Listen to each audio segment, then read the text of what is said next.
লালমনিরহাটে কৃষি প্রযুক্তি ও পুষ্টি মেলা 2025 উপলক্ষে পুরস্কার ও চারা বিতরণ অনুষ্ঠানের আয়োজন করে কৃষি সম্প্রসারণ অধিদপ্তর খামারবাড়ি লালমনিরহাট। বুধবার 28 মে বিকেল 5টায় খামারবাড়ি চত্বরে আয়োজিত এই অনুষ্ঠানের সভাপতিত্ব করেন কৃষি সম্প্রসারণ অধিদপ্তরের লালমনিরহাট জেলার প্রশিক্ষণ অফিসার কৃষিবিদ মোহাম্মদ শাহ আলম মিয়া।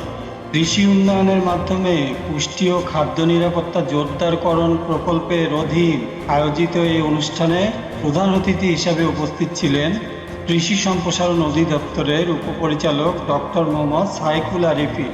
বিশেষ অতিথি হিসাবে উপস্থিত ছিলেন মৃত্তিকা সম্পদ উন্নয়ন ইনস্টিটিউট লালমনিরহাট আঞ্চলিক কার্যালয়ের ঊর্ধ্বতন বৈজ্ঞানিক কর্মকর্তা কৃষিবিদ মোহাম্মদ মশিউর রহমান। অনুষ্ঠানে বিজয়ী কৃষি খামারিদের পুরস্কার ও গাছের চারা বিতরণ করা হয়। প্রায় শতাধিক কৃষি খামারি এতে অংশগ্রহণ করেন।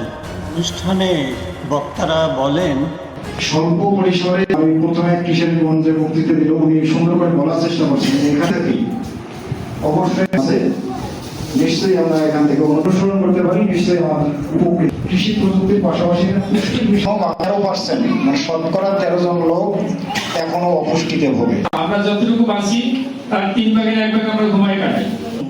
লালমনিরহাট সদর এবং আদিতবাড়ি উপজেলার সম্মানিত 80 জন কৃষক কিষানী ভাই বোনেরা, আসসালামু আলাইকুম, হিন্দুবাদের জন্য আদাব। টোটাল 100 আছেন আর কি, কৃষক কিষানী 80 জন আসছেন এখানে, আমরা সবাই মিলে এখানে 100 জন এখানে উপস্থিত আছি। তো যাই হোক, আপনাদের ধন্যবাদ জানাচ্ছি, আপনারা এখানে ব্যস্ততার মাঝে উপস্থিত আছেন। এখানে আমরা 26, 27, 28 3 দিন প্রযুক্তি মেলা আমরা বাস্তবায়ন মানে উদযাপন করলাম এখানে।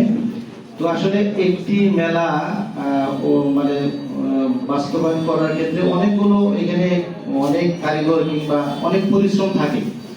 আমার বলার অর্থ হচ্ছে যে আসলে এটা শুধু তাকানো নয় যে আমি টাকায় ইয়ে করলাম যে অনুধাবন করলাম, এটা কি, এটা দেখতে হবে। আসলে চোখ এবং মনের সংযোগ যদি না থাকে সেটা শুধু তাকানোই হয়, দেখা হয় না। দৈনিক আজকের বাংলা .net